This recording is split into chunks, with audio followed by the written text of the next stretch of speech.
পাকিস্তানি একজন মুসলিম যুবক, সে সব সময় অ্যাডাল্ট ভিডিও দেখতো। তার এই গুনাহের কারণে তার কি করুণ পরিণতি হয়েছিল আপনি যদি এটা শুনেন, আপনার কলিজাটা কেঁপে উঠবে, আপনি আপনার নিজেকে ধরে রাখতে পারবেন না। ওই যুবক অ্যাডাল্ট ভিডিওর প্রতি এত পরিমাণে অ্যাডিক্টেড ছিল, সে অ্যাডাল্ট ভিডিও দেখার জন্য বড় একটা অ্যাডাল্ট সাইট থেকে অনেক টাকা খরচ করে সে লাইফ টাইমের সাবস্ক্রিপশন কিনেছিল এবং সেই ওয়েবসাইটের অ্যাক্সেস সে তার নিজের বন্ধু বান্ধবকেও দিয়েছিল। সে তার সকল বন্ধু বান্ধবকে নিয়ে অ্যাডাল্ট ভিডিও দেখতো। ঘটনাক্রমে একদিন যুবক ভয়ঙ্কর গাড়ি অ্যাক্সিডেন্ট করে মৃত্যুবরণ করলো। তার লাশটা যখন বাড়িতে নিয়ে আসা হলো, এলাকার মানুষ তার লাশ দেখতেছে, অনেকে বলতেছে এই ছেলে তো নামাজ পড়তো, এই ছেলে তো রোজা রাখতো, এই ছেলেটা ভালো ছিল। কিন্তু তার ভিতরে এত ভয়ঙ্কর একটা গুনাহ যে ছিল, এটা তার বন্ধু বান্ধব ছাড়া অন্য কেউ জানতো না। সকলে মিলে তাকে দাফন করে যখন বাড়িতে চলে আসলো, ওই ছেলের মা গভীর রাত্রে মোনাজাতে আল্লাহর কাছে দোয়া করতেছিল, আল্লাহ আমার ছেলে যদি কোনো ভুল করে থাকে তুমি আমার ছেলেকে ক্ষমা করে দাও, আমার ছেলের কোনো গুনাহের কারণে তুমি তাকে জাহান্নামে দিও না, তার কবরটাকে জান্নাতের টুকরা বানায় দাও। দোয়া করতে করতে মা এক পর্যায়ে ঘুমিয়ে পড়লো।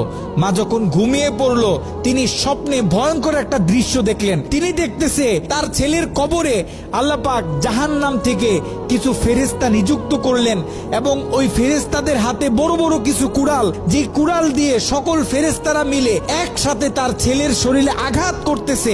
যদি তার ছেলের হাতে আঘাত করে তাহলে হাতটা কেটে দূরে গিয়ে পড়তেছে, যদি পায়ে আঘাত করে তাহলে পাটা কেটে দূরে গিয়ে পড়তেছে। তার ছেলে ভয়ঙ্কর ভাবে চিৎকার দিতেছে। ছেলের ভয়ঙ্কর চিৎকার শুনে মায়ের ঘুম ভেঙে গেল। মা উঠে আবার তাহাজ্জুদ নামাজের জন্য প্রস্তুতি নিলেন, আল্লাহ তাআলার কাছে দোয়া করতেছেন। দ্বিতীয় দিন গভীর রাতে যখন মা ঘুমিয়ে পড়লেন, তিনি দ্বিতীয় দিন আরো ভয়ঙ্কর চিত্র দেখলেন। যেখানে প্রথম দিন 8 থেকে 10 জন ফেরেশতা দিয়ে আল্লাহ পাক তার ছেলের উপর আযাব দিতেছিলেন, সেখানে দ্বিতীয় দিন 30 থেকে 40 জন জাহান্নামী ফেরেশতারা তার ছেলের উপর আযাব দিতেছিল। তার মা আরো ভয় পেয়ে গেল। তৃতীয় দিন গভীর রাতে ওই ছেলের মা যখন আবার ঘুমিয়ে পড়লো, তৃতীয় দিন তিনি খেয়াল করলেন 50 থেকে 60 জন জাহান্নামী ফেরেশতারা তার ছেলের উপর আযাব দিতেছে, তার ছেলের উপর আক্রমণ করতেছে। তার ছেলে ভয়ঙ্কর ভাবে চিৎকার দিতেছে। দিন যত বাড়তেছে আল্লাহ পাক জাহান্নাম থেকে তত বেশি ফেরেশতা তার ছেলের উপর নিযুক্ত করতেছে।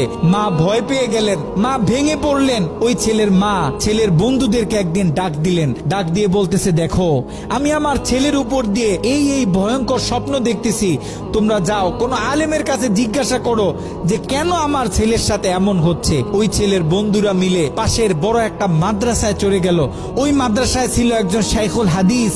তার কাছে গিয়ে যখন পুরো স্বপ্নটা ব্যাখ্যা করা হলো, শাইখুল হাদিস স্বপ্নটা শুনে তিনি থরথর করে কাঁপতেছিলেন। শাইখুল হাদিস ওই ছেলের বন্ধুদেরকে জিজ্ঞাসা করতেছে, তোমাদের বন্ধু দুনিয়াতে থাকা অবস্থায় এমন কি কোনো গুনাহ করত যেই গুনাহ তার মৃত্যুর পরে এখন অন্য মানুষ করতেছে? তখন ওই ছেলের বন্ধুগুলো মাথাটা নিচের দিকে আসামির মতো দিয়ে চোখের পানি ছেড়ে বলতেছে, হ্যাঁ আমাদের বন্ধু এমন একটা গুনাহ করত যেই গুনাহটা সে পৃথিবী থেকে চলে যাওয়ার পরেও এখন আমরা করতেছি, আমাদের থেকে অন্য মানুষেরা করতেছে, তাদের থেকে অন্য মানুষেরা করতেছে। আমাদের বন্ধু অ্যাডাল্ট ভিডিও দেখতো, সে একটা সাইট থেকে সাবস্ক্রিপশন কিনেছিল, সেই মেইল পাসওয়ার্ড আমাদেরকে দিয়েছিল, আমরা আমাদের বন্ধুদেরকে দিয়েছি, তারা তাদের বন্ধুদেরকে দিয়েছে। এরকম করে এটা আস্তে আস্তে ছড়িয়ে পড়তেছে। ওই আলেম বলতেছে, শোনো, তার এই গুনাহ পৃথিবীতে যত মানুষ করবে, দৈনিক যত মানুষ এই গুনাহের সাথে লিপ্ত হবে, আল্লাহ পাক জাহান্নামের তত বেশি ফেরেশতা তোমাদের বন্ধুর উপর আযাব দেওয়ার জন্য নিযুক্ত করে দিবেন। নাউজুবিল্লাহ। যত সম্ভব পারো তোমরা এই ওয়েবসাইটের অ্যাক্সেসটা বন্ধ করার চেষ্টা করো। ওই ছেলের বন্ধুরা অনেক কষ্ট করে সেই অ্যাডাল্ট সাইটের এডমিনদের সাথে যোগাযোগ করতে সক্ষম হয়। তারা সেই এডমিনদেরকে জানায়, এই অ্যাকাউন্টের যে মালিক সে গত কয়েকদিন আগে মারা গেছে, আমরা চাই এই অ্যাকাউন্টটা চিরদিনের জন্য বন্ধ করে দেয়া হোক। কিন্তু সেই এডমিন প্যানেল থেকে সেই ছেলের বন্ধুদেরকে জানানো হলো যে এটা কশ্চিন কালেও সম্ভব না, কারণ আমাদের থেকে যারা লাইফ টাইম সাবস্ক্রিপশন নেয় তারা হচ্ছে আমাদের প্রিমিয়াম কাস্টমার।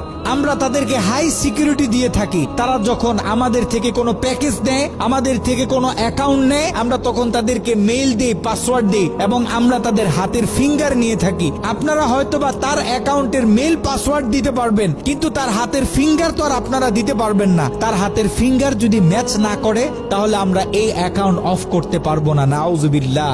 একটু চিন্তা করে দেখেন, ওই ছেলের রেখে যাওয়া অ্যাকাউন্ট থেকে যত মানুষ খারাপ কাজে লিপ্ত হবে, যত মানুষ পর্ন ভিডিও দেখবে, তত গুনাহ তার আমল নামায় যেতে থাকবে।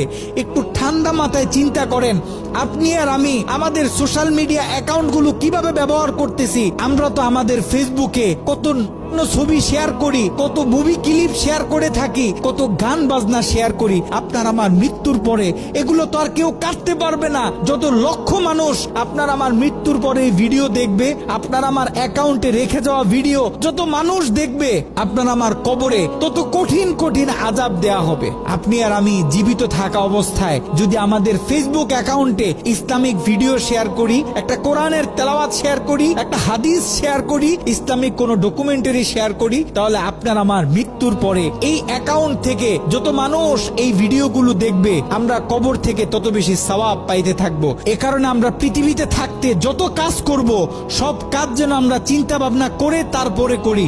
এমন কোনো কাজ করব না যে কাজ আমার মৃত্যুর পরে আমার কবরে আযাব